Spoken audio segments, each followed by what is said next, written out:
Muchas gracias por asistir a la clase de hoy. Hoy vamos a terminar con lo que hemos estado viendo, que es el tema de Éxodo y cómo en la historia del Éxodo, lo que son los primeros 16 capítulos, podemos decirlo así, de esta fundación de lo que es la nación de Israel, encontramos el reino de Dios. Pero como en la historia de los patriarcas, el pueblo de Dios no está en la tierra que es la designado. Son extranjeros en una tierra que no es de ellos, y no solo son extranjeros, sino que están oprimidos y esclavizados por un territorio o un imperio, el imperio más grande de la época, los más poderosos de todos. Vimos cómo Dios, en relación al pacto que hizo con los patriarcas, ¿no? Con Abraham, y que se transfiere de generación en generación de Abraham a sus hijos, se acuerda de esta realidad que él ha prometido y promete liberar al pueblo de Israel. Lo promete a través de Moisés, que él va a ser el que él escogió para liberar al pueblo. Y en medio de todo eso revela su nombre, ¿no? Su gran identidad. ¿Cómo va a conocer su pueblo y cómo va a ser conocido por su pueblo perpetuamente? Y es este mismo nombre que vimos en Génesis 1 y 2, desde el 2, pero en Génesis 1 y 2, porque ambos capítulos son una unidad. Este es el nombre tras el cual su pueblo lo conocerá en todas las edades. Vimos como incluso en el Nuevo Testamento, la palabra que nosotros utilizamos, que la palabra que en el griego se utiliza como Señor, Kyrios, nos lleva de vuelta a este nombre y esta realidad de que hay una comunidad del pacto. El pueblo de Dios no es simplemente gente aleatoria, sino gente que está en una relación pactal con Dios. Y que es toda esta historia de relaciones pactales y de Dios queriendo restaurar el reino que él creó en Génesis, que nos llevan al Éxodo, mostrando cómo, a pesar de que el reino del hombre, podemos poner a Egipto como el ejemplo prominente en la época de lo que es la civilización humana sin Dios. Los mismos pasos de Caín y los hijos de Caín es crear esta gran civilización muy desarrollada, la más avanzada de la época, la más grande de la época, la más poderosa de la época, y decir, yo soy más grande que ellos, ¿no? Entonces vemos esta batalla entre los dioses que ocurre en lo que nosotros usualmente conocemos como las 10 plagas. Explicamos por qué en vez de plagas podríamos llamarlas maravillas. ¿Cuál es su propósito? Más que simplemente liberar a los israelitas, es un juicio contra los egipcios, es un juicio contra el reino del hombre. Es la fidelidad de Dios a sus promesas y su pacto. Es la identidad de Dios revelada a través de estas grandes maravillas. Y también mismo la identidad de su mensajero, que es Moisés. La clase pasada vimos cómo después de 7 plagas Dios revela su propósito, ¿no? Y la realidad de que el faraón solo está ahí porque Dios lo puso ahí para mostrar su nombre, mostrar su poder, mostrar su gloria y sacar a su pueblo de ahí. Y es este endurecimiento, esta negligencia por parte del faraón, lo que nos lleva a las últimas 3 plagas, que son las más catastróficas: tormentas, una tormenta granizo severa que acabó con la mitad de todo lo que, pues con gran parte, sino con más de la mitad de todo lo que estaba en Egipto. Los que se pusieron a salvo, los que se resguardaron, sobrevivieron y culminan con la muerte de los primogénitos. De toda la tierra de Egipto, ningún israelita fue afectado, ningún israelita fue afectado por la oscuridad tampoco, ¿no? Entonces, estas 3 últimas plagas que nos muestran los dioses del cielo a Ra, el dios del sol vencido, y finalmente al faraón mismo y todo el panteón de los dioses egipcios, como ya lo había prometido de antemano Dios. En Éxodo 3 y 4 ya prometió que todo esto sucedería, pero lo vemos en acción, vemos la devastación tal que el pueblo de Egipto decide dejar ir a los israelitas y el faraón ya decide no poner más pelea y todo esto de acuerdo a las promesas de Dios de que todavía no era el momento, pero llegó el momento, ¿no? Y elaboramos un poquito en esto de la multitud mixta y vamos a repetir unos pequeños detalles que vimos de la salida de Egipto, cómo, cómo sucedió y recordamos de nuevo, ¿no? Que el pueblo de Israel, o lo que va a ser el pueblo de Dios, no está compuesto de una línea pura étnica o algo por el estilo. La clase pasada mostré que multitud mixta incluía por lo menos egipcios, ¿no? O sea, no eran simplemente israelitas que estaban saliendo de esta tierra, sino también egipcios. Y lo que quiero incluir, que no añadí la clase pasada, fue que los hijos de José, aparte de los egipcios y las personas egipcias que después de ver todo esto decidieron salir de Egipto con los israelitas, los hijos de José son los hijos de José con egipcia, ¿no? Entonces, no solo hay comunidad mixta en el sentido en el que va a venir civilización o va a venir parte de civilizaciones que no son solo Israel, sino que en medio de Israel, de lo que vamos a llamar las 12 tribus, tanto la tribu de Efraín y Manasés van a ser una tribu que no es puramente judía, no es puramente israelita, eh, porque los judíos vienen después, no es puramente israelita. José tuvo hijos con una egipcia y esto nos lleva a la promesa de que Dios tiene un plan de redención de todas las naciones y eso lo vimos cuando vimos la interpretación de Pablo de todo esto, ¿no? Dios viendo todo lo que va a suceder incluye en ti solamente todas las naciones de la tierra, ¿no? En ti, en tu simiente finalmente, que es la expansión del pacto, que es la certificación de las promesas. Vemos este llamado del pueblo de Dios no como una cosa étnica y ya, si soy y nazco de la familia de Israel, de los hijos de Jacob, de los hijos de Isaac, entonces soy el pueblo de Dios sin ninguna otra condición. Y esto lo vamos a ver con mucho más detalle en lo que vamos a ver en la clase de hoy, es el patrón de redención.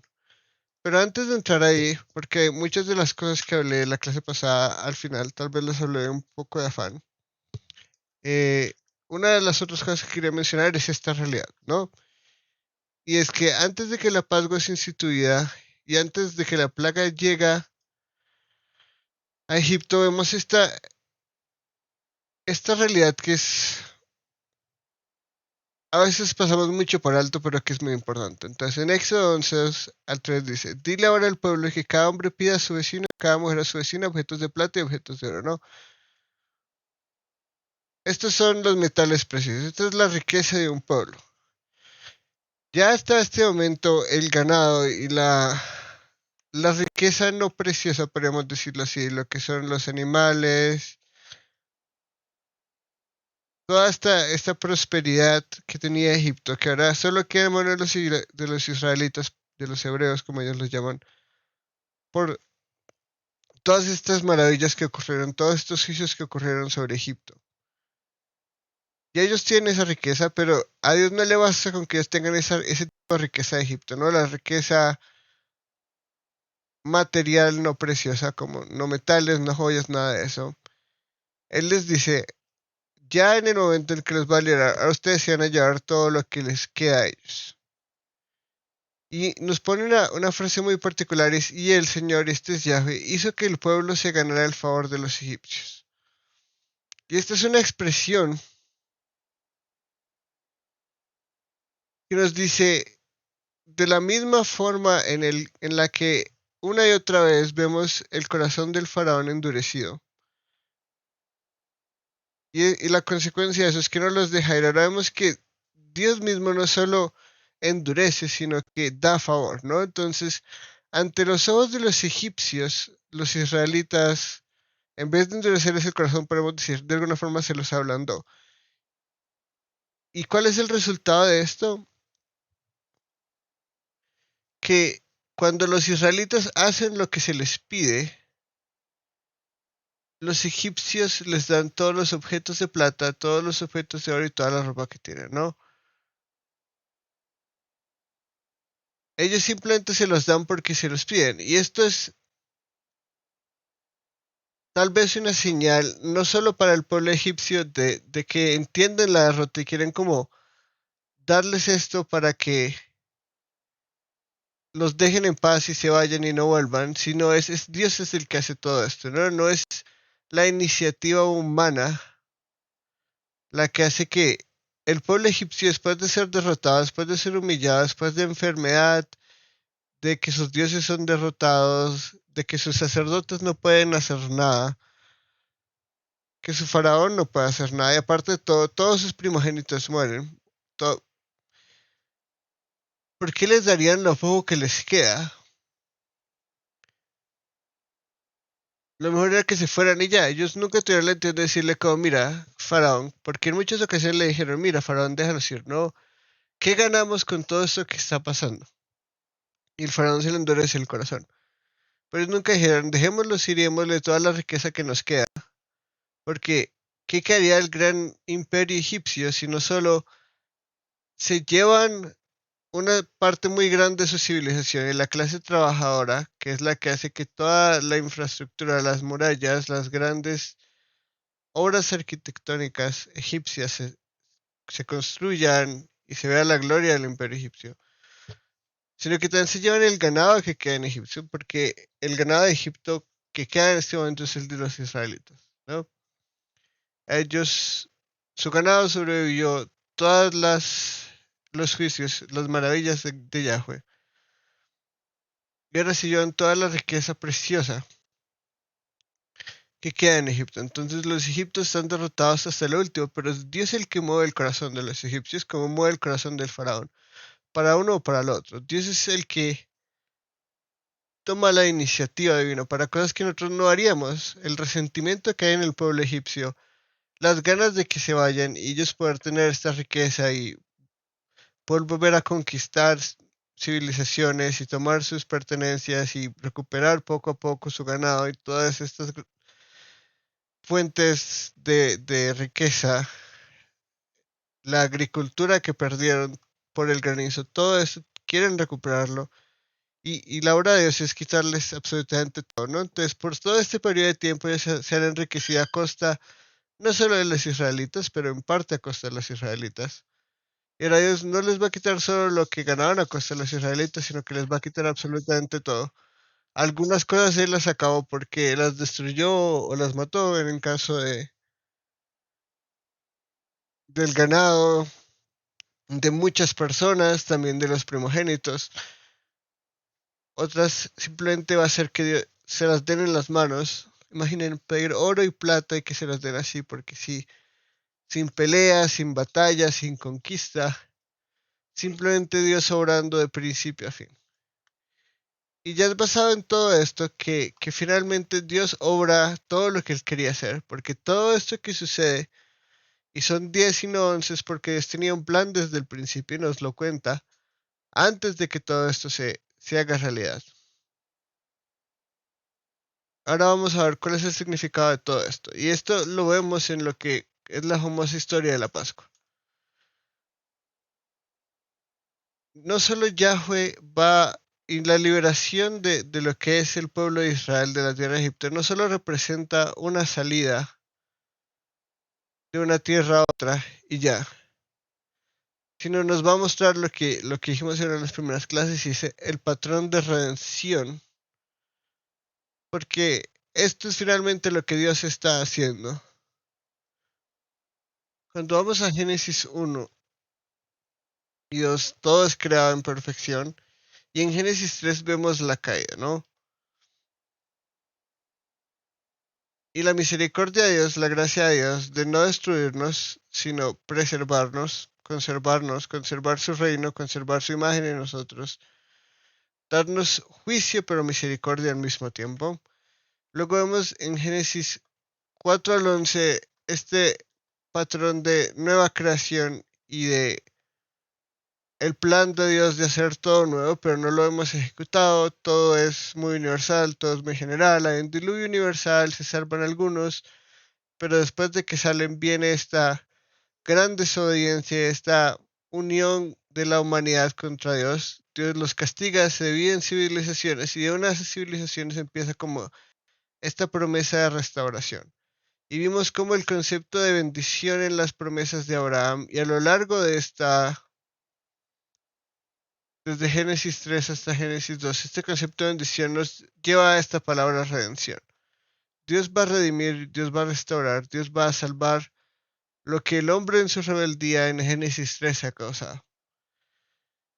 Y aunque todas estas promesas son bellas y maravillosas en los patriarcas, no ha empezado la redención de nada.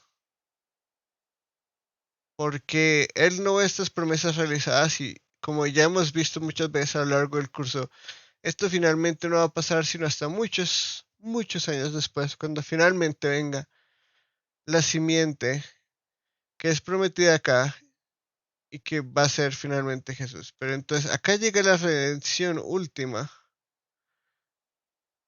en Jesús. Y es acá en Éxodo, en medio del principio de la historia de lo que va a ser el pueblo de Israel, que vemos cómo Dios va a ejercer esta redención. Y la salida de Egipto y la Pascua son un símbolo de esto, porque en Génesis 3 por primera vez vemos en Génesis 3 y 4 vemos lo que es el exilio, ¿no? El hombre, Adán y Eva, son exiliados de la presencia de Dios. Y ese es el juicio más severo que hay sobre el hombre y la mujer. Y es que ellos ya no pueden estar en la presencia de Dios. Recordemos que el jardín del Edén era como un lugar santísimo. Era el lugar donde estaba este monte alto, donde la tierra y el cielo son uno, donde la humanidad tiene acceso completo a la divinidad. Dios caminaba por el jardín, Dios habitaba en el jardín, así como la presencia especial de Dios está en el lugar santísimo a lo largo de la historia del tabernáculo y el templo, hasta que el velo es roto en dos, porque el templo ya no es necesario, Dios habita con su pueblo para siempre. Entonces, está este gran vacío de exilio que no puede ser restaurado sin una paga. Eso lo aprendemos en Génesis 4, ¿no? Tiene que haber un sacrificio ahora para orar a Dios. Eso antes no era necesario. Podríamos decir que en Génesis, de alguna forma, la vida era como el sacrificio que le dábamos a Dios, ¿no? Adán y Eva con su vida en obediencia y sumisión a Él eran el sacrificio que agradaba a Dios. Ahora en el exilio ellos no tienen la capacidad de agradar a Dios. Ellos están lejos de Dios, ellos se han alejado y por su rebeldía tienen que enfrentar un justo juicio porque nadie puede ir contra el gran rey del universo, como sus virreyes conociendo perfectamente su carácter, sin consecuencias. No, él es el juez que está en el trono y nadie puede ir en contra de su santo carácter que finalmente lo vamos a ver revelado en lo que es la ley. Estamos en exilio y aunque Dios tiene un plan de redención para que entremos de vuelta a su presencia como su pueblo, tiene que haber algo pague con nuestra rebeldía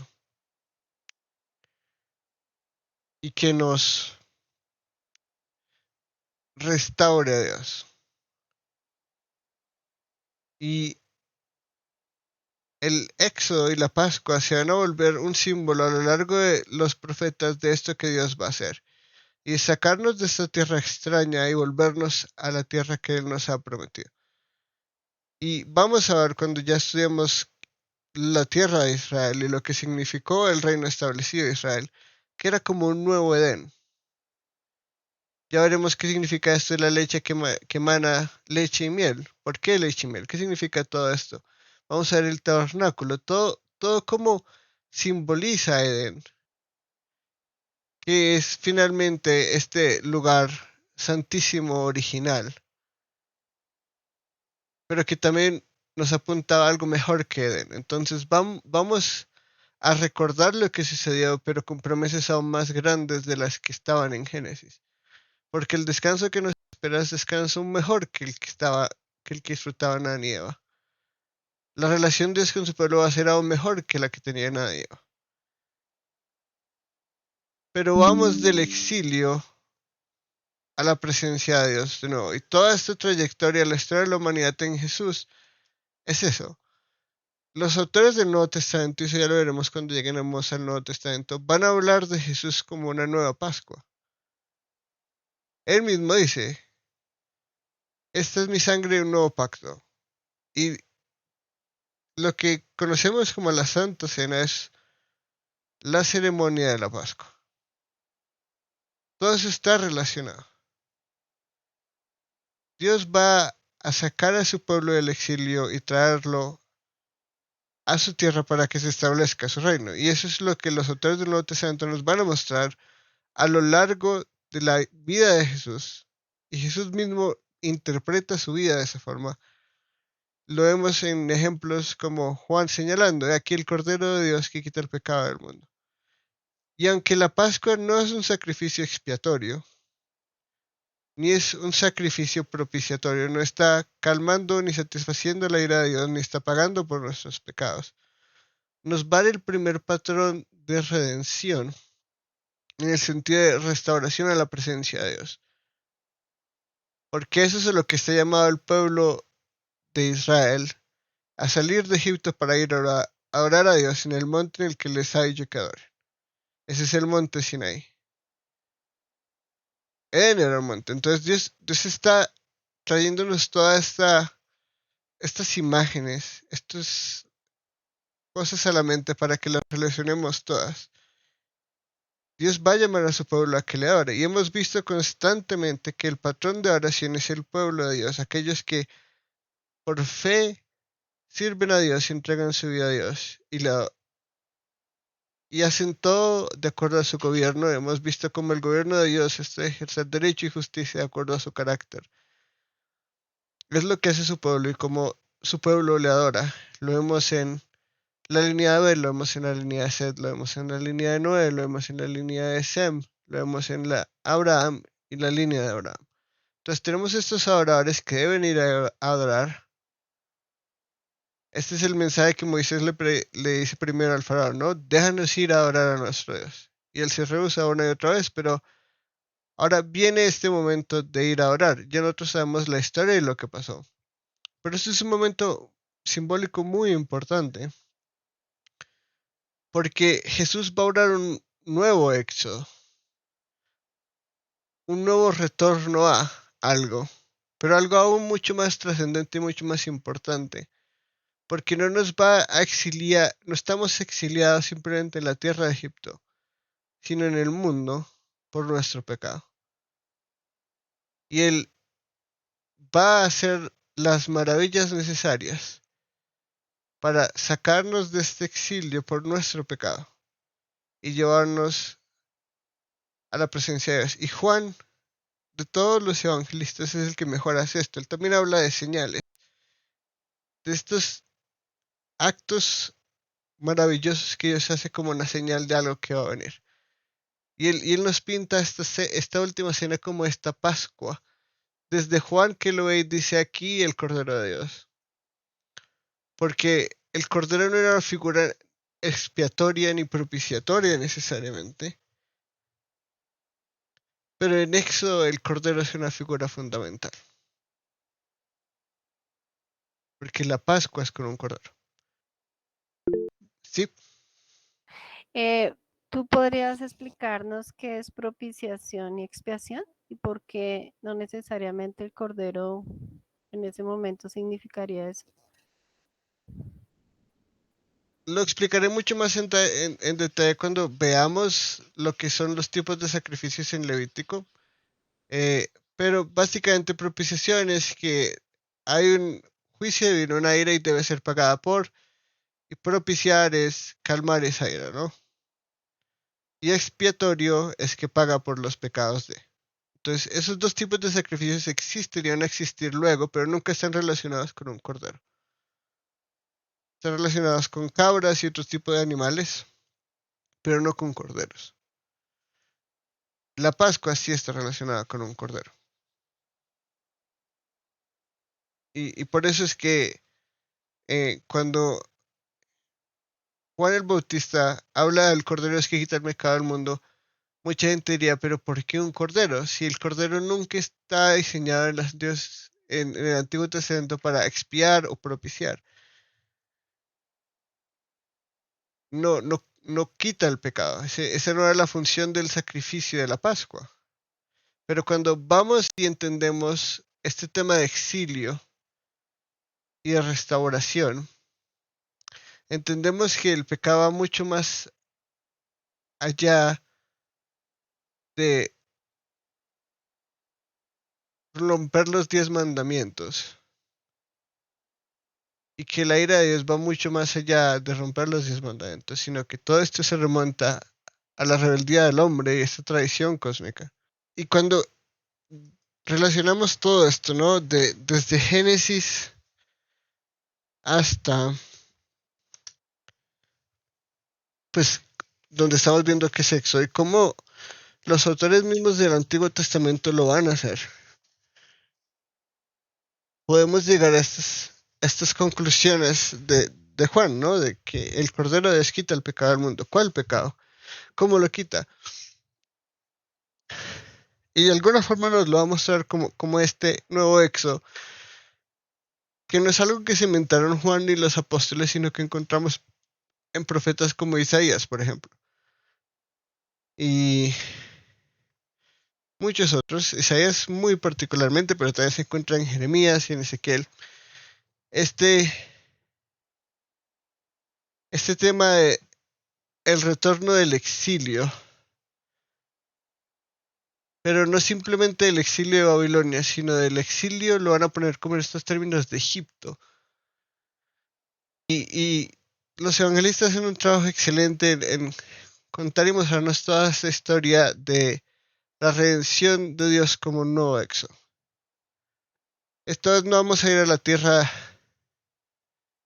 de Canaán, sino a lo que autores, por ejemplo, el autor de Hebreos va a llamar la Nueva Jerusalén, ¿no? La Jerusalén celestial. Salimos del mundo para ir allá. Y toda esta trayectoria de vida es Dios guiándonos por medio del desierto. Y la vida de Jesús muestra todo esto. Y cuando lleguemos al Nuevo Testamento vamos a ver el nuevo éxodo, pero vamos a empezar por el éxodo original y la Pascua original, para luego entender el nuevo éxodo y la nueva Pascua. ¿Eso responde a la pregunta que me hiciste? Sí, gracias. ¿Cómo va la expectativa de entender más eso? Como los diferentes sacrificios con los animales. Y también me queda la pregunta de la relación de esta Pascua con los sacrificios que se daban antes, ¿no? Desde el comienzo hubo sacrificios, ¿no? Y se nos dice que Isaac presentó sacrificio y tal hombre prominente de la fe presentó sacrificio.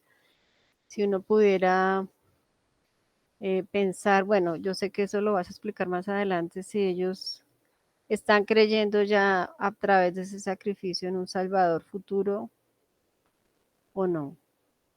¿Mm? Respecto a la relación con los sacrificios anteriores, no tiene una relación clara porque el concepto de sacrificio se va desarrollando progresivamente.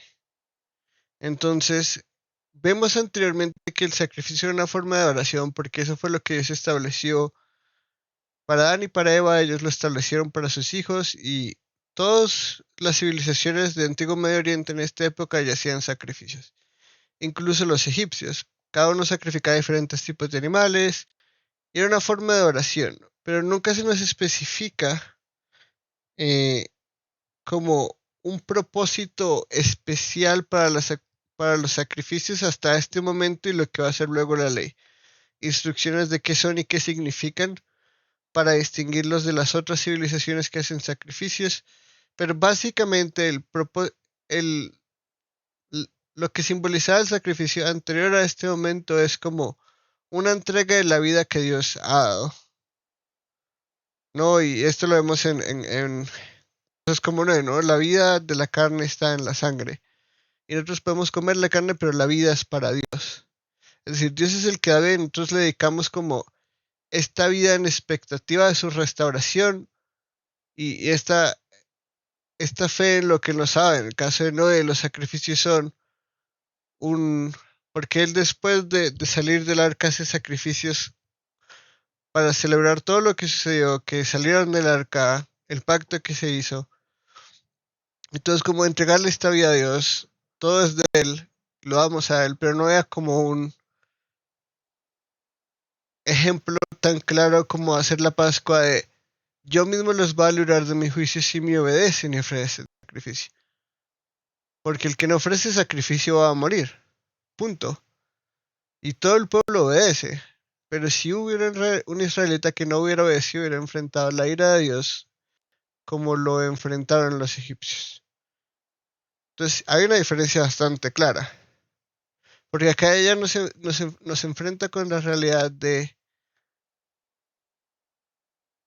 el pueblo de Dios no es libre de juicio, porque sí, no tiene que haber un sacrificio que nos redima del gran Dios que no hace excepción de personas. No es porque yo soy judío entonces me salvo o israelita, porque acá todavía no está la nación judía, sin hacer nada. No, el pueblo de Dios está definido por gente obediente y por fe a Dios. Y esto es lo que nos muestra la Pascua. Pero empezando pues por lo que dijiste, definitivamente hay una conexión progresiva a lo que es un sacrificio, pero cuando ya empezamos a elaborar el, el concepto de sacrificio después de Éxodo, ya es completamente detallado y particular.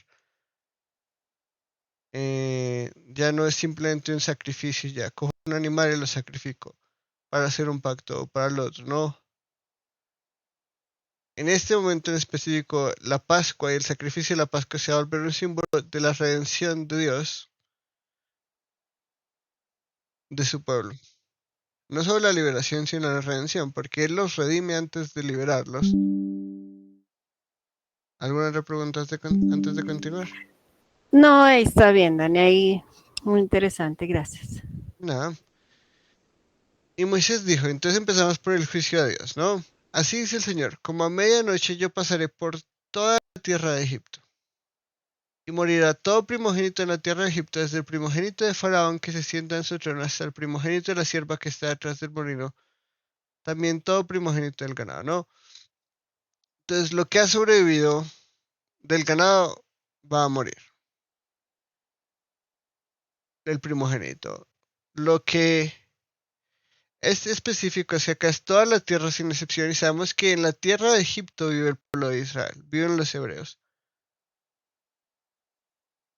Y por eso acá incluye la sierva, ¿no? Recordemos, siervo eran esclavos, eran sirvientes, no en un esclavo como lo pensamos nosotros hoy en día basado en raza o en tráfico de personas o algo así, era simplemente algo que era muy común en la época cuando no tenía victorias y conquistaba un pueblo, llevaba todo lo que tenía el pueblo, toda su riqueza, incluye las personas, eran trabajadores, servían en mucho tipo de cosas como las parteras, como constructores, a veces incluso escritores, profesores, mejor dicho, de todo tipo de cosas. No era algo, raro, era algo bastante común en la época. Pero entonces empezamos con que Dios va a hacer una última maravilla. Y ya vemos como el resultado de eso, ¿no? La devastación que deja. Pero antes de que todo eso suceda, le hace una advertencia al pueblo de Egipto, al pueblo de Israel que se encuentra todavía en la tierra de Egipto. Todo primogénito va a morir sin excepción, porque Dios va a acabarlos. Y él lo dijo desde el principio, ¿no? Él va a acabar el primogénito del faraón, pero ahora no solo el primogénito del faraón, sino todo primogénito que está en la tierra de Egipto. Y esto tiene consecuencias del reino de la serpiente, ¿no? Y habrá gran clamor en toda la tierra de Egipto, como nunca antes lo ve, como nunca antes lo habrá. Y este clamor nos recuerda y nos va a recordar finalmente lo que va a ser el gran llorar y crujir de dientes. El juicio divino, como lo vemos en,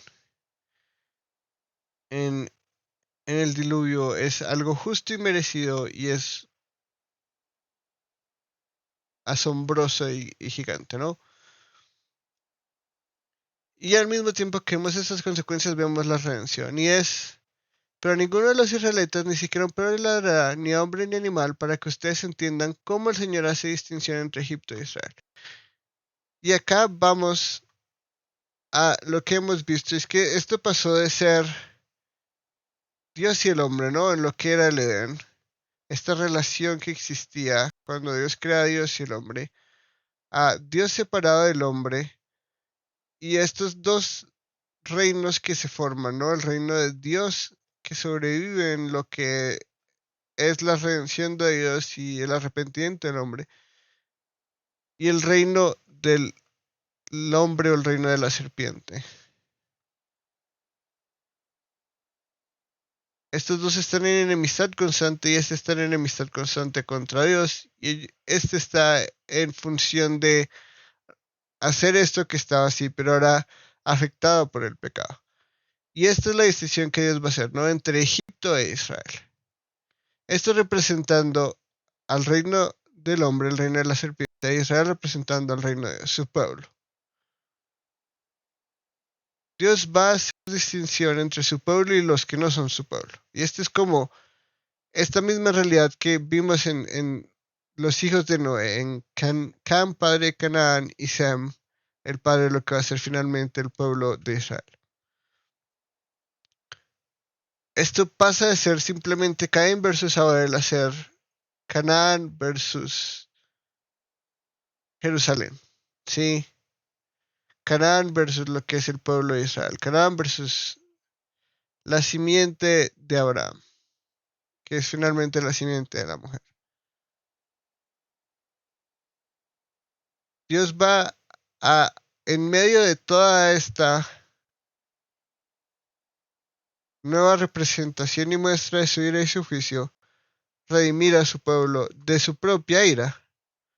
Los va a sacar de Egipto, pero también los va a redimir de este castigo que él ya ha declarado que él va a hacer. Y lo declaró en Éxodo 4. Y esta realidad de este enfrentamiento y la última gran pelea es lo que Dios nos ha dicho desde el principio y es todo esto sucede para que sepan que yo soy Yahweh. Vean mi poder y vean mi gloria, ¿no? Tanto los egipcios como los israelitas. Entonces Dios dijo a Moisés, Faraón no los escuchará para que mis maravillas se multipliquen en la tierra de Egipto.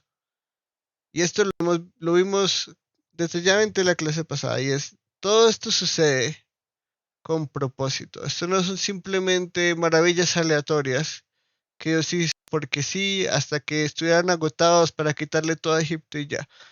El propósito de todo es para que ellos vean quién es Dios a través de estas grandes maravillas y que las 10 sucedan como Él ha planeado desde el principio.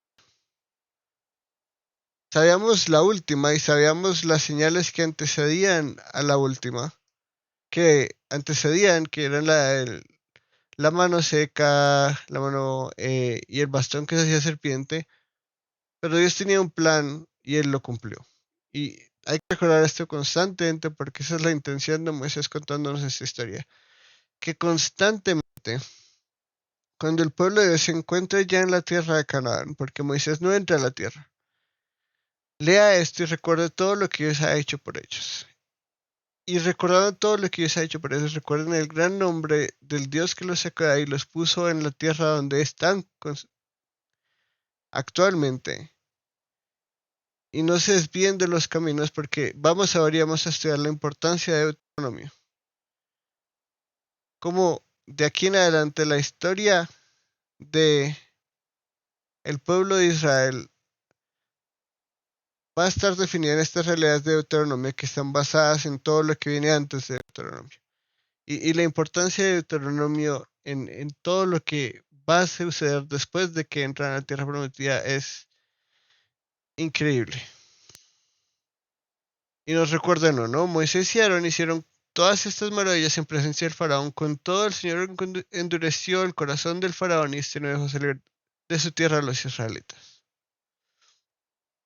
Y con todo esto viene un nuevo comienzo. En la tierra de Egipto el Señor habló a Moisés y Aarón y les dijo, este mes será para ustedes el principio de los meses, será el primer mes del año para ustedes. Y acá vemos la importancia de lo que va a suceder, porque lo que va a suceder es un nuevo comienzo. Desde el momento en el que salen de la tierra de Egipto, ese va a ser el día 1, como una nueva existencia, el primer día de lo que va a suceder de aquí en adelante, va a ser definido desde la salida de Egipto hacia adelante. Como todos estos 430 años nos preparan para este nuevo comienzo. Todo lo que sucede aquí es el comienzo de la historia de esta nación que fue redimida por Dios. La nación de antes fue esclavizada y todo esto sucedió para que sucedieran estas maravillas y ahora ellos puedan contar de aquí en adelante. Este es el primer día. De aquí en adelante ya no hay como historia anterior porque Dios nos libró de forma tan grande y poderosa que podemos empezar a contar los días desde aquí. Y esto nos recuerda esta idea de nueva creación que vimos con Noé, un nuevo comienzo. Y esto nos va a recordar lo que luego nos van a decir los autores del Nuevo Testamento. No hay aquí todas las cosas son hechas nuevas. La redención de Dios siempre viene con algo nuevo. Y nuevo no simplemente es el mismo zapato y la misma referencia, pero uno está usado y el otro es nuevo. Sino nuevo siempre viene con esta connotación de mejor. Y Jesús va a hablar de eso, ¿no? Nadie pone tela vieja en un nuevo vestido. Tela nueva en un viejo vestido, ¿sí? Perdón. ¿Por qué? Porque lo nuevo es mejor, lo nuevo es más valioso y lo nuevo no se desperdicia con lo antiguo. Y ya cuando lleguemos al Nuevo Testamento estudiaremos qué significan ese tipo de parábolas. Pero mientras tanto podemos entender que lo que va a suceder es tan importante que va a marcar el comienzo de la historia de Israel, podemos decirlo ahí. Desde ese momento empieza el día 1, mes 1, año 1 de la historia del pueblo de Israel. Ahora gobernados por Dios, porque Dios los saca para hacerlo su posesión. Y eso lo vamos a ver cuando vayamos al monte Sinaí, donde los va a decir, ustedes son mi posesión preciosa. ¿Qué significa todo esto? Dios está trayendo a su pueblo así. No es el hombre el que lo hace, es Dios. Y este patrón ya lo hemos visto y lo vamos a ver otra vez. Dios es el que salva, Dios es el que redime, Dios es el que hace su obra de elegir un pueblo. Y lo vemos en la elección de Abraham, de Isaac y de Jacob. Y cómo no solo está escogiendo personas, sino especialmente con Jacob, no a su madre a Rebeca se le dice dos naciones, dos pueblos. Y yo te voy a dar uno de esos pueblos. Sí, como para continuar estas promesas. Uno va a servir al otro y va a ser el menor, y ese es el que yo he escogido de antemano para cumplir mis propósitos. Ahora vemos todo esto se está cumpliendo y está empezando esta redención que se le prometió a Abraham, esta bendición a todas las naciones. Y acá ya empieza, ¿no? Algo nuevo empieza. Y esto lo vamos a ver después en en, en lo que es la vida de Jesús y el nuevo éxodo. Esto va a ser un nuevo comienzo. El último de todos los nuevos comienzos. El perfecto y permanente. Y acá es donde llegamos a lo que es la Pascua. Y cómo la Pascua simboliza la redención de Dios. Después de este nuevo comienzo le dice, hablen a toda la congregación de Israel y digan, el día 10 de este mes cada uno tomará para sí un cordero según sus casas paternas, un cordero para cada casa. Pero si la casa es muy pequeña para un cordero, entonces él y el vecino más cercano a su casa tomarán uno según el número de personas, conforme a lo que cada persona coma, dividirán ustedes el cordero. El cordero será un macho sin defecto de un año, lo apartarán de entre las ovejas o de entre las cabras. Entonces, vemos ahora que hay un sacrificio que va a hacer, ¿no? Y lo primero que nos dice es, tiene que ser suficiente para que todos en la casa coman. Entonces va a ser la última cena que van a comer en la tierra de Egipto.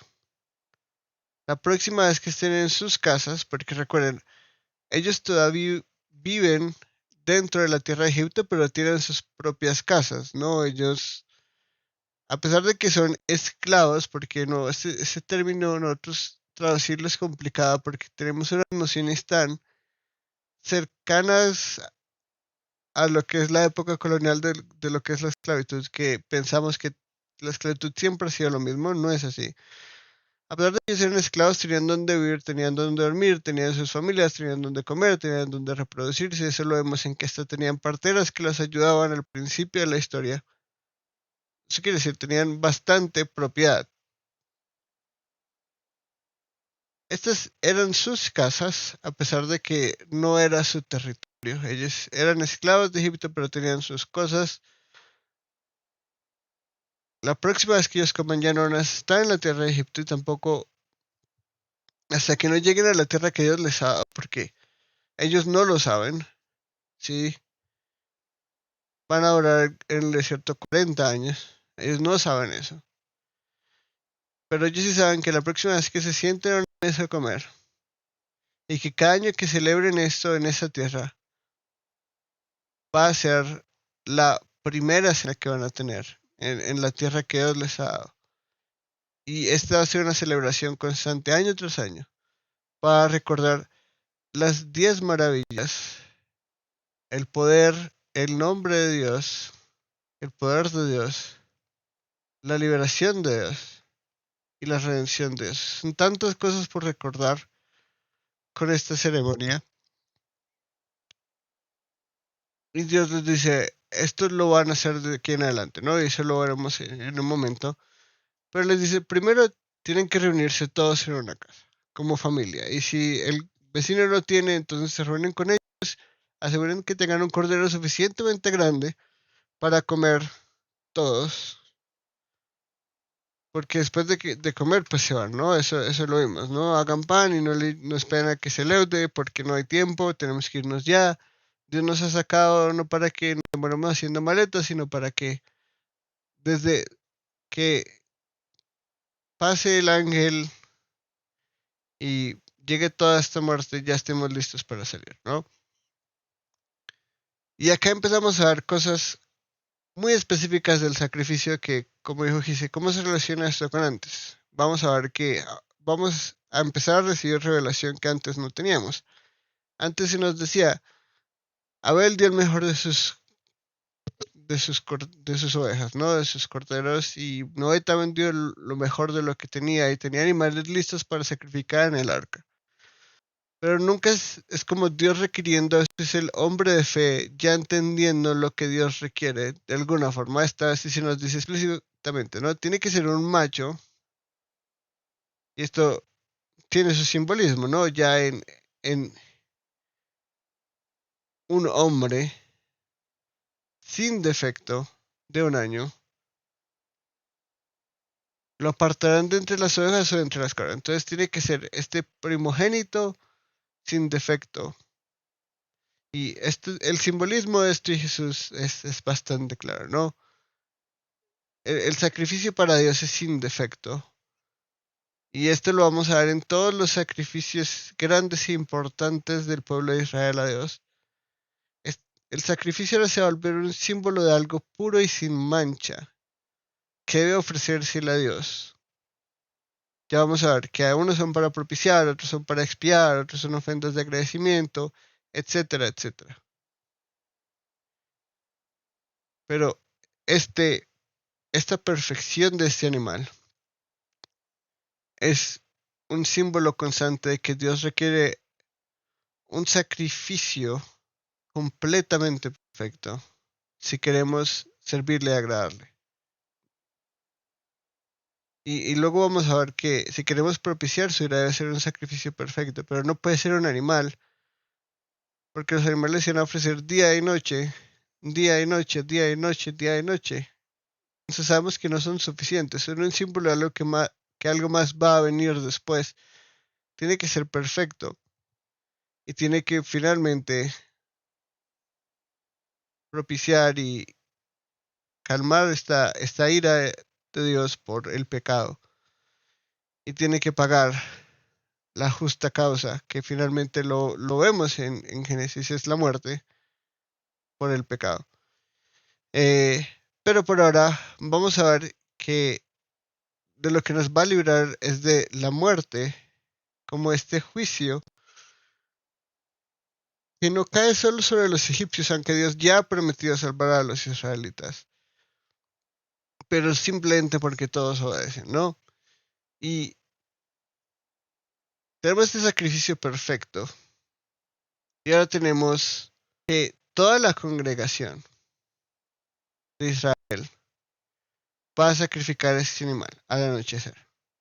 Y ya sabemos que al anochecer es que pasa este ángel, y mientras ellos están celebrando este evento, Dios ya está orando su juicio, ¿no? Y vemos de nuevo que a pesar que cada familia está en su propia casa, en sus propias paredes, tenemos este concepto que hemos visto una y otra vez, y es que esto es una comunidad. A pesar de que son familias, podemos decir individuales, si hay individuos en esa familia, Dios nos dice, cada individuo va a sacrificarme a mí un animal y lo va a hacer cuando quiera, ¿no? Tenemos toda la asamblea y nos recuerda ese concepto que hemos visto constantemente, y es que el concepto de comunidad y el concepto de pueblo es intrínsecamente relacionado al concepto del reino de Dios. El reino de Dios no está conformado de individuos y ya. Un montón de individuos que se saludan ahí de reojo está conformado por un pueblo que se congrega a servir a su Dios. Y ya hemos visto esto constantemente en el curso, pero lo vamos a seguir viendo, y es la importancia de la comunidad. Y en este momento podemos llamar la comunidad del pacto, o la comunidad pactal, ¿no? La comunidad del pacto o la comunidad pactal. No hay pueblo de Dios, de individuos que hacen lo que quieren y viven su vida en una relación personal y ya. La importancia de la vida congregacional, la vida comunitaria para el pueblo de Dios es vital. Y esto lo vemos a lo largo de la historia del pueblo de Israel. Es un ejemplo constante de esta realidad de Dios que hemos visto desde Génesis, desde Adán y Eva. Dios ha hecho. Sí, una pregunta. Hola, buenas noches, Daniel, ¿cómo estás? Aquí en Éxodo 12 nos habla que como que la indicación es que esta fiesta se seguirá celebrando de ahora en adelante, ¿no? Dice, y día os será por memoria y lo celebraréis como fiesta solemne para Jehová durante vuestras generaciones, por estatuto perpetuo lo celebraréis. ¿Sería válido que nosotros retomáramos esta tradición? Esa es una muy buena pregunta. Creo que nosotros tenemos una nueva Pascua que debemos celebrar constantemente. Creo que la Pascua como tal, esta tradición israelita, apunta a una nueva Pascua que vamos a celebrar. Y es Jesús mismo, Él solo va a ser la Pascua entera, Él va a ser el sacrificio que nos va a librar de la muerte finalmente, ¿no? Él vino a triunfar sobre la muerte. Hasta Jesús nadie triunfó sobre la muerte, Él sí. Y aunque Dios los libra acá de la muerte y los redime, ellos vuelven a morir, ¿no? Jesús no vuelve a morir. O sea, solo cuando lo veamos a los ojos del Nuevo Testamento, la Pascua es tan minúscula en comparación a la nueva Pascua. Y yo le diría en los términos que lo va a decir Pablo, ¿no? ¿Cómo vivimos esta gran obra que Jesús ya hizo? Y es entregando nuestra vida a Dios como un sacrificio. Finalmente, todo eso es lo que todo esto apunta. No es simplemente hacer un ritual por hacerlo, porque vamos a ver que los profetas nos van a mostrar que el pueblo de Israel nunca perdió por completo esta tradición ritual. Ellos seguían haciendo los ritos, pero los hacían como un rito más. Vamos a ver historias donde hay gente adorando a Yahweh y a los lados tienen lugares altos donde adoran a otros dioses. Y es como, ¿cuál es el punto de saber lo que tienen que hacer si al mismo tiempo están haciendo lo mismo para otros dioses? Entonces, no es, yo no creo que podemos decir es un mandato bíblico celebrar la Pascua en día para el cristiano, porque, y ya veremos eso cuando lleguemos al Nuevo Testamento. Sin embargo, creo que es una ceremonia muy bella cuando la entendemos bíblicamente. Y si la aplica, yo creo que si uno una vez al año se pusiera como en esta tarea de hacer esto, pero no a los ojos de lo que fue en Egipto, sino a los ojos de lo que fue en Jesús. Porque recuerda, ¿no? La última cena es una ceremonia de Pascua. Y es por lo menos por las primeras décadas de la iglesia, podemos decir, una ceremonia que se sigue celebrando pues, muy con tono de Pascua. Aparte de que no la celebramos una vez al año, sino muy constantemente, porque la importancia de recordar lo que Jesús ha hecho por nosotros para el cristiano es mucho más importante que decir, tenemos que esperar un año, ¿no?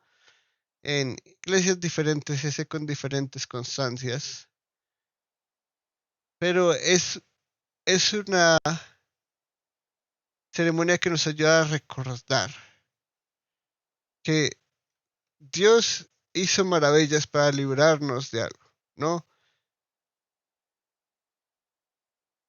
Y no es solo de la esclavitud en Egipto o de la opresión, sino del exilio. Y este tema de exilio, si lo ves en el Antiguo Testamento, es una cosa densa y constante. Yo creo que es bonito hacerlo. eh, Creo que es bello hacerlo, pero como cristianos, como yendo más allá de lo que fue en Egipto y viendo lo que los autores del Nuevo Testamento nos dicen, ¿no? Ellos tenían un éxodo y una salida del exilio parcial. En Jesús, nosotros tenemos la salida del exilio completamente. Ya nosotros tenemos acceso a la presencia de Dios. En Jesús. Porque Él cumplió todo esto, ¿no? Ya nos espera esta nueva Jerusalén celestial y esta nueva creación completa y total, no parcial como le fue en los días de Noé, y como son estos nuevos comienzos pequeños y pequeños y ahora completamente. Y es, es muy interesante verlo. Lo he hecho un par de veces, pero siempre con este entendimiento no de la Pascua que fue en los tiempos de Moisés, diría yo, sino la Pascua que nosotros como cristianos experimentamos, porque nosotros tenemos una nueva Pascua. Esto es un símbolo de algo mucho más grande que va a venir. y que nosotros ahora vemos ya vino. Sí, ellos no se imaginaban que, que este va a venir, pero pues algo que iba a decir acá, pero lo puedo decir ya es, cuando salen de Egipto, puedo decir algo como la sangre del cordero nos libró de la muerte y el juicio de Yahweh. Esto es algo que los cristianos van a decir después, cuando Jesús viene, la sangre del cordero. Imagínate, en Apocalipsis, Jesús es un cordero. ¿Por qué? Por este evento histórico, porque el cordero era una figura prominente y no lo es en la ley, pero lo es en el Éxodo. Es algo increíble lo simbólico que es este evento.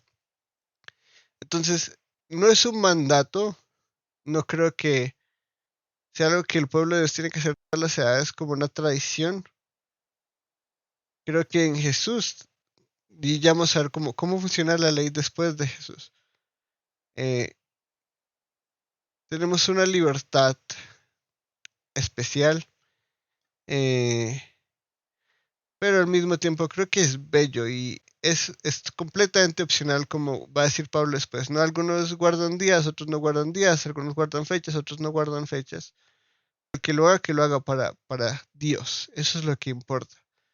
Entonces, sí, y me encantaría, si alguna vez el grupo de estudios hermenéuticos quiere hacerlo, podemos hacerlo con los Hilels, que son los salmos que se leen en cada Pascua, y los panes sin levadura, y las hierbas amargas, y las copas. Y es una ceremonia bastante bella, pero tenemos que entenderla con algo más grande, porque si simplemente tomamos esta Pascua como el recuerdo de salir de Egipto y ya estamos perdiéndonos la gloria de todo lo que esto significa, y es el cordero que Dios dio, nos libró una vez y para siempre de la muerte y nos sacó del exilio último que teníamos, que no era en Egipto, sino que era fuera de la presencia de Dios como su pueblo, y nos lleva a casa. Y mientras estamos de peregrinos por el mundo, estamos caminando no a la tierra de Canaán, que perece, sino a la tierra de Canaán que no perece, la Jerusalén celestial. Y mientras llegamos ahí podemos ver las maravillas que hizo Dios, no simplemente contra el faraón, sino contra el que tenía el poder sobre la muerte y el pecado mismos, ¿no? Cuando vemos las maravillas que Dios hizo en Jesús, no se comparan a todo esto que él hizo en Egipto. Y yo creo que Juan es un libro muy bello para comparar con lo que sucedió en Egipto, porque creo que esa es la intención de Juan. Él las llama señales, él las nombra igual que Moisés, nombra las primeras dos como esta es la primera, esta es la segunda señal, y luego las deja de contar, pero las sigue narrando, y en vez de 10 pone 7, porque 7 es el símbolo de que ha sido completo todo, ¿no? Es una obra increíble el Evangelio de Juan en comparación a lo que es el Éxodo completo. Pero sí, tal vez me extendí muchísimo. Entonces, la respuesta es, no es obligatorio, pero es muy bello, y sobre todo como en, en un ambiente de Pascua slash Cena del Señor. Creo que ahí es donde todo el simbolismo de recordar tiene ese valor, porque es lo mismo que le dice, no, hagan esto en memoria de mí. Esta es la Pascua, hagan esto constantemente para recordar las grandes maravillas que Dios ha hecho por ustedes y cómo los sacó de la tierra de Egipto. Es lo mismo que nos va a decir luego Jesús, ¿no? Hagan esto en memoria de mí. Yo di mi cuerpo y mi sangre para librarlos de la ira venidera y llevarlos al Padre, ¿no? Porque todos los que Él me dio, yo no voy a perder uno. Y todas estas cosas que Él nos dice ahora tienen mucho más sentido cuando las entendemos a la luz del Antiguo Testamento. Perdón si me sobreextendí. ¿Eso sí responde a tu pregunta? Sí, perfecto, muchísimas gracias. De hecho, me parecería un ejercicio muy interesante si en algún momento podemos hacer o recrear, atañendo como todo el significado que tiene, me parecería que sería un ejercicio muy bonito. Muchas gracias. Sí, de pronto voy a proponerlo a ver qué espacio podemos abrir. Muchas gracias por la pregunta. Ellos tomarán parte de la sangre y pondrán en 2 postes y en el dintel de las casas donde lo coman. Comerán la carne esa misma noche asada al fuego y la comerán con pan sin levadura y con hierbas amargas. Y esto de las hierbas amargas es para recordar lo que fue, ¿no? Finalmente, este periodo de opresión y esclavitud. Eso es lo que simbolizan las hierbas amargas. No son ricas de comer.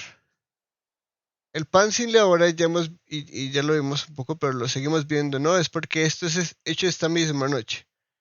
En esa época, no, recordemos, no había como un supermercado donde uno pudiera comprar levadura, ¿no? La levadura era algo que se formaba con el tiempo y leudaba la masa y la levadura básicamente es un hongo. Eso es lo que es la levadura y hay formas de cultivar ese hongo controladas. En la época no tenemos refrigeración, nada de eso. Entonces, era imposible hacer un pan con levadura en un día. Sí, eso era algo impensable y nos recuerda esta necesidad de urgencia, ¿no? Nosotros debemos salir de una. Apenas Dios nos diga, ya están nuestras sandalias puestas, ya está nuestro cinturón ceñido, ya estamos listos para partir. La carne sí es como esta provisión de Dios. De antes de salir van a irse bien comiditos y yo les voy a dar todo lo que necesitan. Ahora, la sangre, recordemos, es la vida del animal, ¿no? Y ahora tenemos sangre en los postes y en el dintel de las casas. Entonces, arriba y a los lados va a estar lleno de sangre. Y ya sabemos nosotros que esto es para que cuando pase el ángel, el mensajero de Dios, porque recordemos, la palabra ángel simplemente simboliza mensajero. Y vea esto, recuerde, este es el pueblo de Dios. Yo no paso por ahí, voy a seguir a las casas que no lo tengan. Entonces tenemos esta realidad de lo que fue hierbas amargas, esclavitud, opresión, exilio. Tenemos el pan sin levadura, urgencia, y tenemos carne como provisión. Y finalmente tenemos sangre, y la sangre como un símbolo de redención. No es la sangre del cordero la que nos protege de la muerte. No es el cordero en sí mismo. Esto es algo muy curioso, muy simbólico. Porque comemos el cordero y comemos el pan y comemos de estas hierbas, todo esto tiene su simbolismo. Pero lo que nos salva no es esto. Si nosotros matamos el cordero, pero derramamos la sangre en el piso y no pintamos el dintel de las casas ni los postes de las casas, no vamos a recibir la redención de Dios. La sangre del cordero nos libra de la muerte venidera. Esto es algo increíble. Es algo muy, muy bello. Ustedes no comerán nada del crudo ni hervido en agua, sino asado al fuego, tanto su cabeza como sus patas y sus entrañas. No dejarán nada de él para mañana, sino lo que quede de él para mañana lo quemarán en el fuego. Entonces, ustedes no van a quedar si hay un momento más, básicamente, ¿no? Este sentido no de urgencia. No vamos a esperar que hierva o no. Todo va a ser asado al fuego. Todo va a ser rápido, todo va a ser hecho. Y lo que no se coma, se desecha. Básicamente. Ustedes de esta manera lo comerán. Ceñidas sus cinturas, las sandalias en sus pies y el callado en su mano lo comerán apresuradamente. Esta es la Pascua del Señor. Y recordemos algo muy importante que nos dice el texto y que saltamos para algo. Esta es la Pascua de Yahweh. Peshach Yahweh. Esta no es la Pascua de Israel. Esta es la Pascua de Dios. Dios es el que instituye esta ceremonia. Dios es el que provee la salvación. Y nos recuerda una vez más como este sentido de urgencia. Nosotros vamos a estar relajaditos en nuestras casas sin nada que hacer. Ya viene el juicio. Y el juicio es severo. Nosotros no vamos a tener el cinturón por allá guardado y no saber dónde están nuestras sandalias. Todo va a estar listo. Hasta el callado en la mano, imagínense. Ya están listos para caminar. Todo ya está empacado. Los animales ya están listos. Ya todo el oro y la plata que cogieron de los egipcios debe estar listo para irse con ellos también. No hay nada en las casas. Es como todos ya empacaron para mudarse. Y todos ya están listos. Apenas Dios dé la orden, ellos se van. Y acá es donde vemos finalmente, ¿no? El juicio y la redención de Yahweh. Porque esa noche pasaré por la tierra de Egipto y heriré a todo primogénito de la tierra de Egipto, tanto hombre como animal. Ejecutaré juicios contra todos los dioses de Egipto. Yo, el Señor. Yo, Yahweh, ¿no? Recordamos. Señor es Yahweh. Eso es lo que la palabra Señor en español nos está diciendo. Todo primogénito de la tierra de Egipto. No dice todo primogénito egipcio. Y recordemos, ¿no? Ellos tienen siervos de todo tipo de civilizaciones. Entonces, como él dijo, esto no va a ser simplemente para que una civilización grande y poderosa como los egipcios sepan, sino todas van a saber que yo soy el Señor. Entonces, ahora tenemos el testimonio del pueblo de Israel que va a salir de la tierra de Egipto, ese es uno, del pueblo egipcio derrotado, ese es dos, pero también todas estas otras civilizaciones, y recordemos, sale una comunidad mixta de la tierra de Egipto. No sabemos si eran solo egipcios, se veía egipcios y siervos de otras civilizaciones que al ver todo esto deciden salir con los israelitas. Pero sabemos que al menos egipcios y las tribus de lo que va a ser Efraín y Manasés, todavía no tenemos como territorios ni nada claro, pero sabemos que las tribus de Efraín y de Manasés, los hijos de José, la casa de José, va, van a tener, va a ser parte de las 12 tribus. La tribu de Leví se va a dedicar a lo que son la vida sacerdotal, van a ser por toda la tierra. Pero tenemos, el pueblo de Israel está compuesto no de una sangre y un linaje puro de Sem, y no son semitas puros, sino va a haber comunidad mixta todo el tiempo. Esta realidad que vemos en Abraham y en Adán y Eva, después de todo, ¿no? Él no creó judíos, él no creó israelitas, él creó seres humanos y él quiere que haya una humanidad, y lo vemos en Apocalipsis después, ¿no? Toda tribu, lengua, pueblo y nación. Pues tenemos siervos de todo lado y este mensaje que él nos dijo antes, de todas las naciones van a saber mi nombre, a través de todo lo que estoy haciendo. Y vemos esta realidad, ¿no? Él ejecuta juicios y ¿contra quién dice? Dice contra el faraón, ¿no? Dice todos los dioses de Egipcio, ¿no? Entonces nos recuerda este campo de batalla que hemos estado viendo. Yahweh versus los dioses egipcios. Ellos han estado agarrándose todo este tiempo. 9 de 9 batallas las ha ganado Yahweh. Los sacerdotes de los dioses egipcios son un fracaso. El faraón, la imagen y semejanza de los dioses egipcios, ha perdido.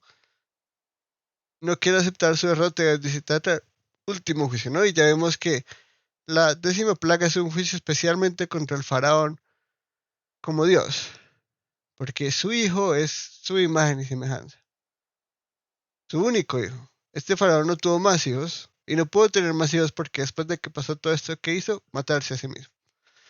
Y lo vemos en la historia. Hay un cambio de dinastía faraónica en Egipto. Esto sucedió. Así, los registros egipcios obviamente no van a incluir todo lo que sucedió, porque sería vergüenza para su civilización. Pero todo esto sucedió y sucedió en la historia real, en el mundo real. Entonces empezamos con juicio. Dios va a hacer un juicio. ¿Por qué? Porque el pueblo egipcio no solo tiene sus pecados, ¿no? morales, podemos decirlo así, sino esta celebración de nuevo de lo que es el reino del hombre y la rebeldía contra Dios. Adoradores de dioses falsos que glorifican a criaturas en vez de la creación. O sea, imagínense, el Dios más poderoso de Egipto es el sol. ¿Quién da el sol? Yahweh, ¿no? Y eso lo vemos en la 9ª plaga. Él es el que da el sol. Y él es el que quita el sol. No es Ra. Y vemos 3 veces el faraón diciendo de pecado, ¿no? ¿Y cuál era el pecado? Era hacer algo en contra del otro Dios, ¿no? Y provocar su ira. Y es un concepto de pecado probablemente es mucho más cercano a lo que es el pecado real, ¿no? Una falla contra el Dios mismo, a pesar de que ellos creían en muchos otros dioses. Empiezan a reconocer este Dios y ven ir en contra de él es esta realidad de pecar, ¿no? Y esto merece juicio. Juicio tras juicio tras juicio. La desobediencia, la negligencia, la rebeldía y el tentar y provocar al Dios. Todo esto va en este concepto de pecado para el faraón. Y nosotros ahora tenemos la imagen bíblica de lo que es pecado hasta este momento, el concepto de rebeldía, el concepto del reino del hombre. Y todo eso sumado, pues obviamente nos muestra esta realidad de juicio. Como lo vimos en 9, pero ahora vemos que Dios ha decidido no destruir la tierra por agua nuevamente. Y sabemos que espera un juicio final, pero que Dios es lento para la ira y grande en misericordia. Eso lo vamos a ver, ¿no? Este pasaje tan hermoso que es la gran teofanía de Dios a Moisés.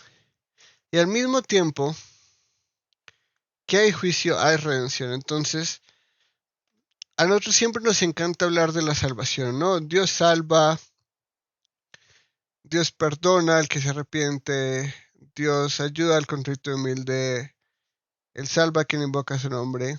Y esto es verdad, ¿no? Vamos a ver, y ya entendemos cuál es el nombre de Dios. Luego vamos a entender qué es invocar el nombre de Dios, qué es cargar el nombre de Dios en alto, por ejemplo, lo que es uno de los mandamientos, que usualmente decimos no usar el nombre de Dios en vano. Esa no es la mejor traducción.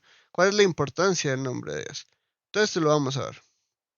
Pero nos encanta esto, ¿no? Dios es misericordioso, salva al que quiera, es tu oración de fe, no importa tus pecados, Él te salva, Él te perdona. Y cuando llegamos al momento del juicio lo ignoramos por completo, ¿no? Jonathan Edwards,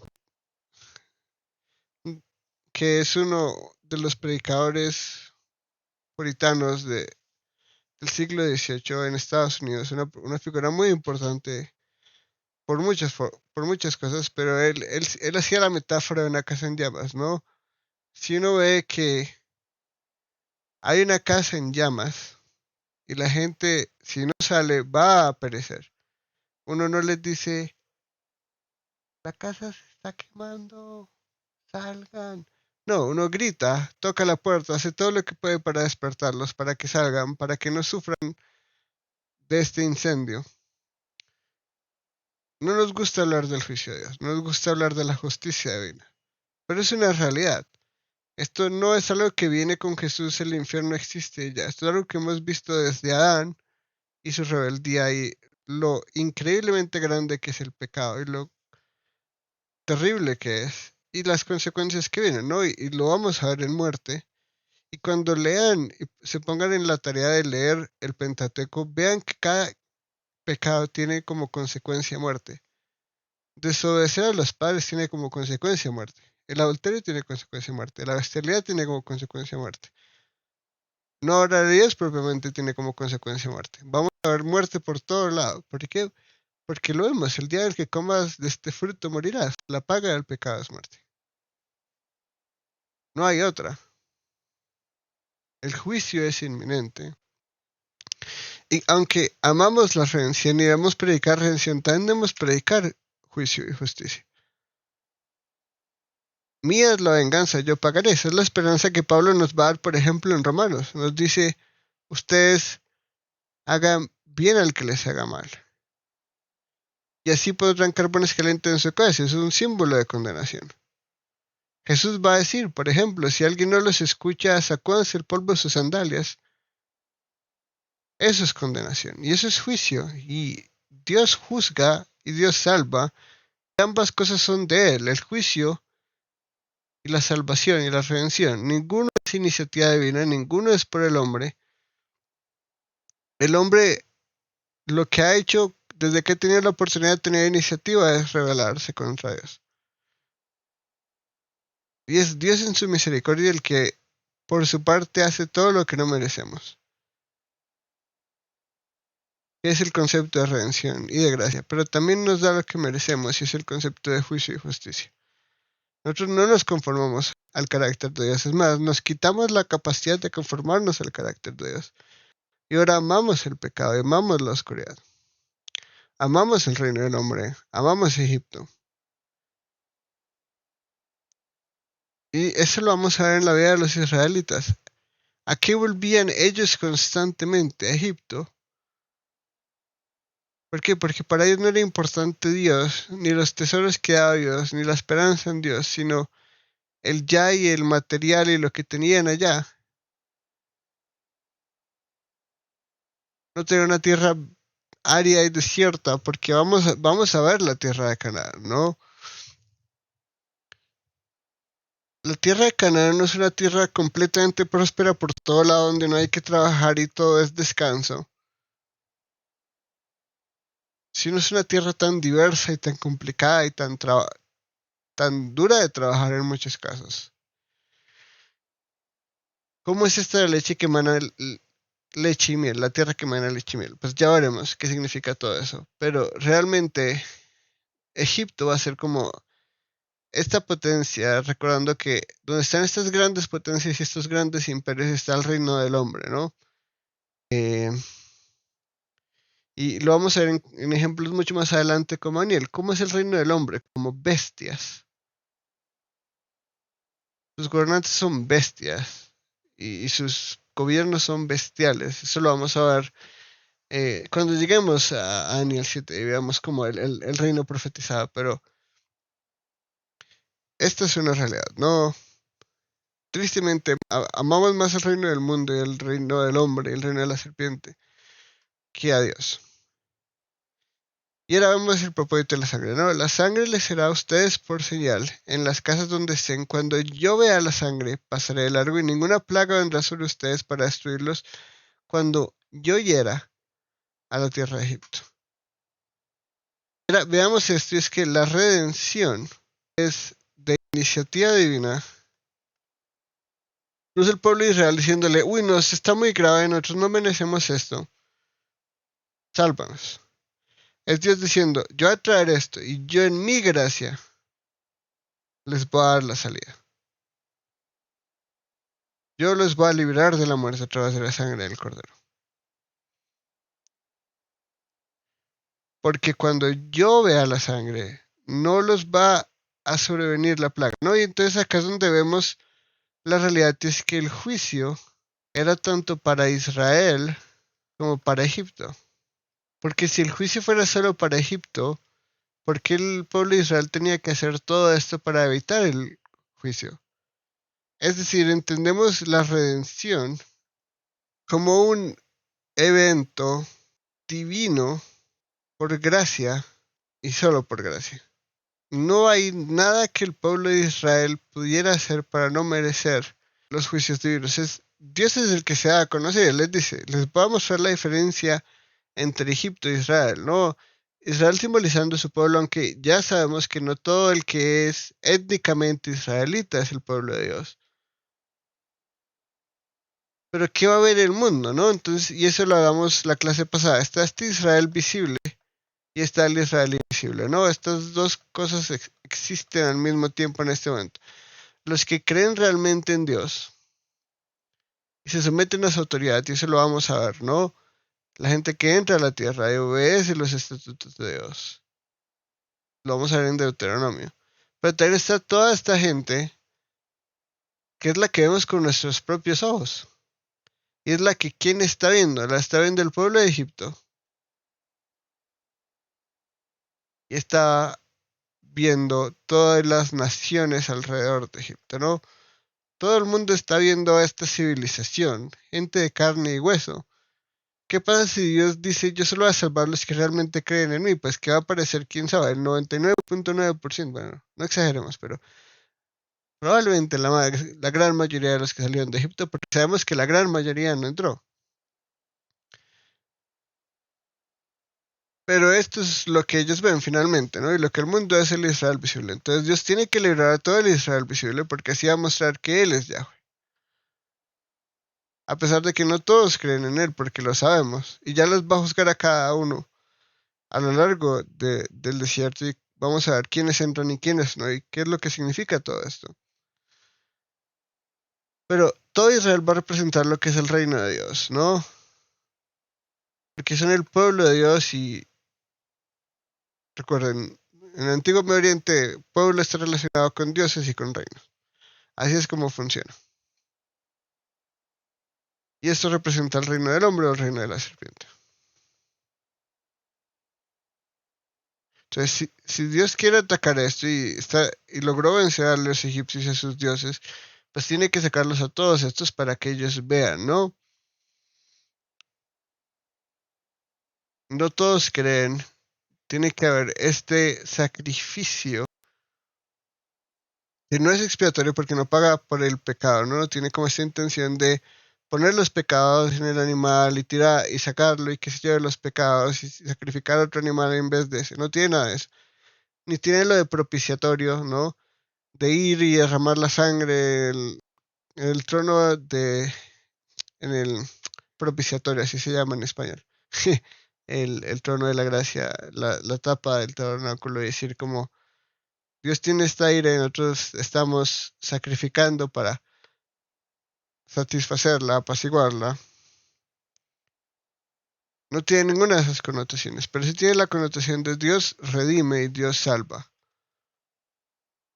Como a través de la sangre del cordero. No es a través del sacrificio, eso es muy interesante, a través de la sangre del cordero. Yo los voy a librar de este juicio que ustedes merecen, por gracia, por iniciativa, para que la gente sepa quién soy yo y mi gran poder. Pero no podemos decir, oh, Israel no merecía el juicio divino, Israel no merecía lo que le sucedió. No, pero Dios los redime sin merecerlo. Entonces, no podemos leer, y creo que algo que hemos aprendido hasta el momento es, no podemos leer la Biblia y el Antiguo Testamento decir, el Dios del Antiguo Testamento es un Dios de ira, el Dios del Nuevo Testamento es un Dios de gracia, como lo haría alguien como Marcion, por ejemplo. Y decir, ¿qué dices tan diferentes? Es a veces nuestra ignorancia leer la Biblia que no nos ayuda a entender lo gracioso que es Dios desde el principio, ¿no? Lo lleno de gracia. Perdón, gracioso no suena correcto. Lo lleno de gracia que es Dios desde el principio. Desde el principio. Él nunca ha dejado de estar lleno de gracia. Desde que el hombre se revela contra él, Dios muestra su gracia y su amor por su pueblo, en que Él provee el sacrificio necesario, incluso en este momento, y provee la sangre y las instrucciones. Esto es simplemente bellísimo.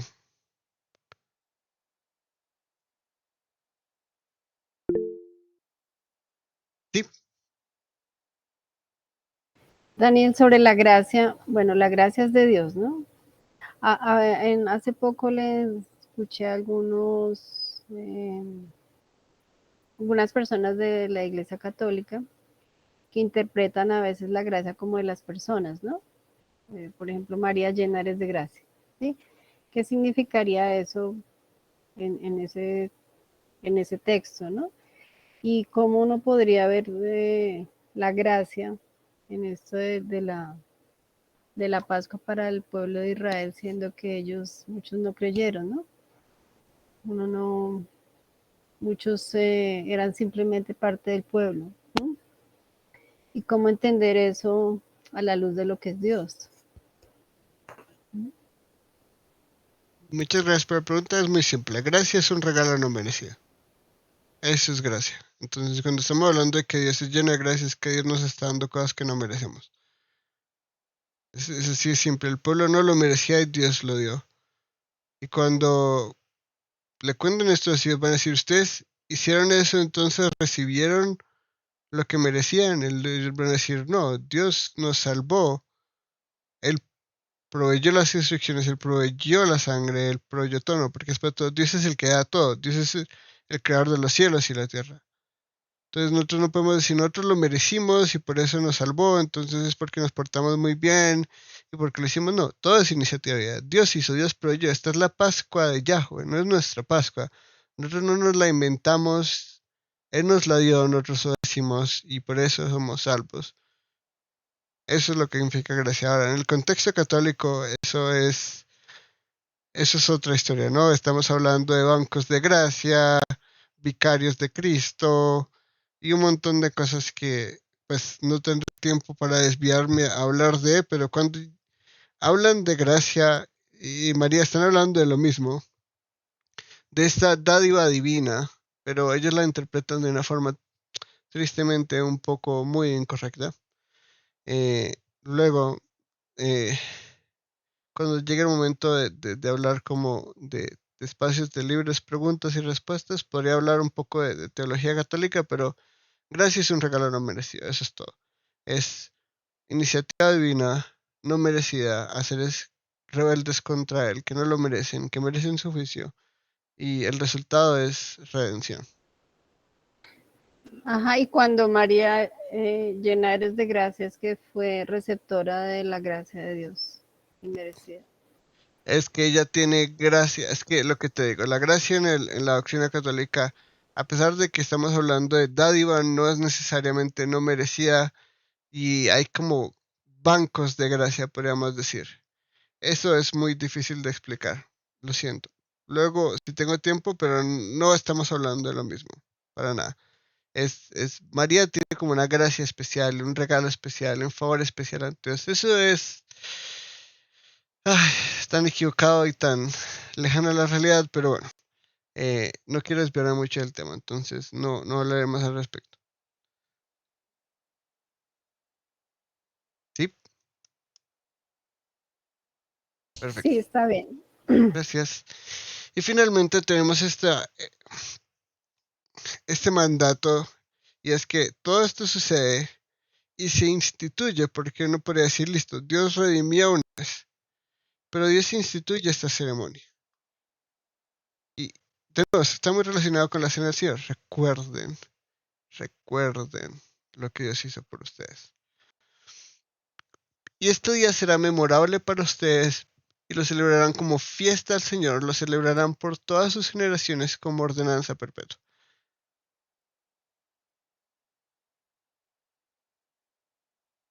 Y esto nos recuerda a Jesús y lo vamos a ver cuando veamos el nuevo Éxodo. Pero a diferencia de la Pascua, tenemos una cosa muy diferente y es esto lo recordamos hasta que Él vuelva. El pueblo de Israel fue llamado a recordar esto por todas sus generaciones. El pueblo de Dios hoy en día, la iglesia, está llamada a recordar lo que Dios hizo por ellos, hasta que el Señor vuelva en toda su gloria y termine lo que empezó, restaurando todo y haciendo todo nuevo, y juzgando tanto a los vivos como a los muertos.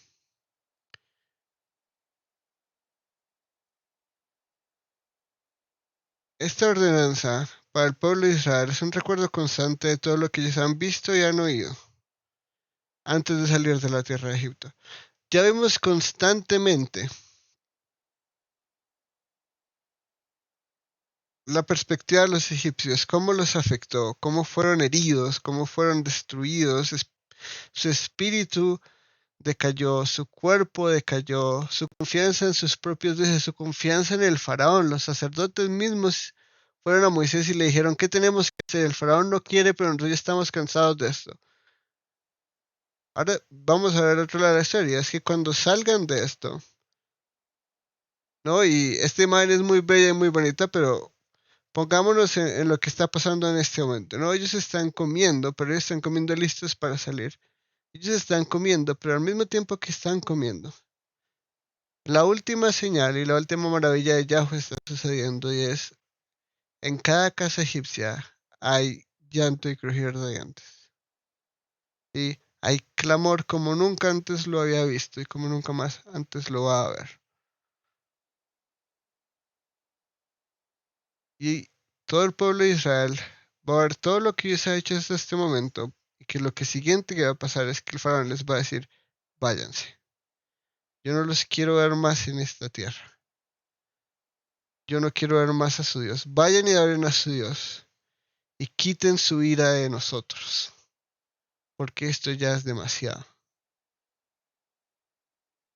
Este es el recuerdo de lo que Dios ha hecho por ustedes y que no lo sacó con una mano débil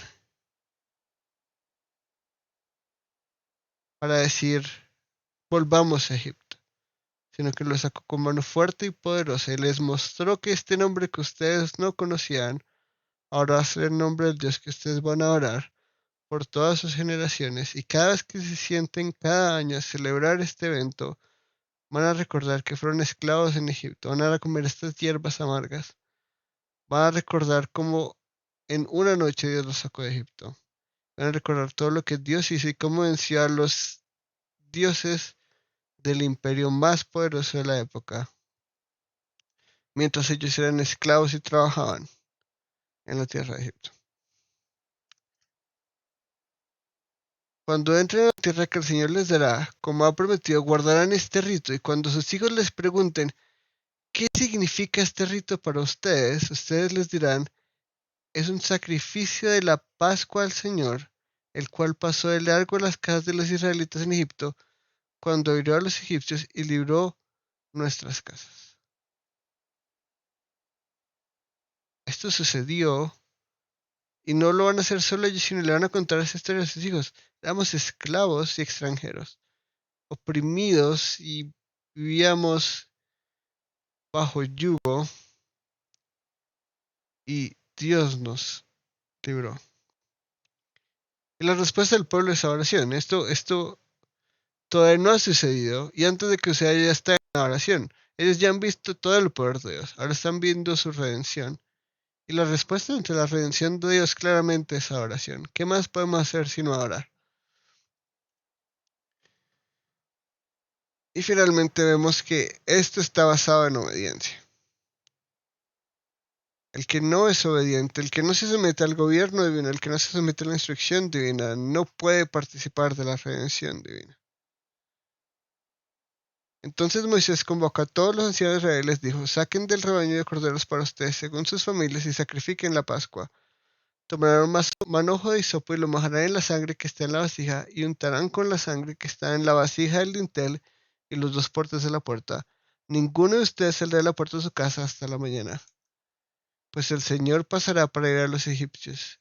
Cuando vea la sangre en el dintel y en los dos postes de la puerta, el Señor pasará de largo aquella puerta y no permitirá que el ángel destructor entre a sus casas para herirlos.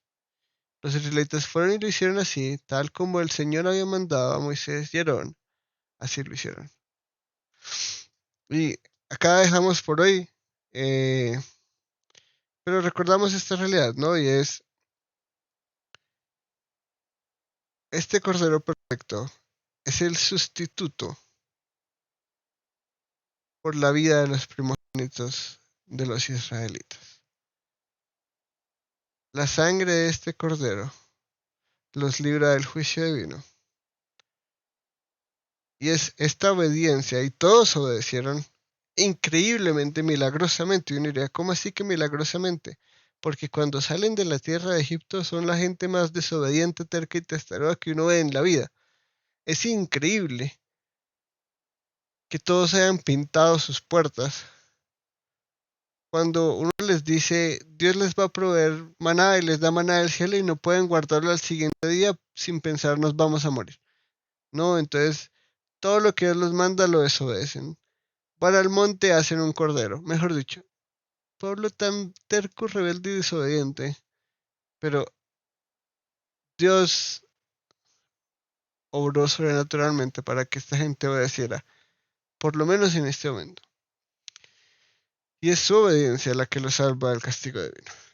Y esto es algo que vamos a ver constantemente, ¿no? Y es que el pueblo de Dios no es un pueblo de rebeldes y desobedientes, sino es un pueblo de obedientes.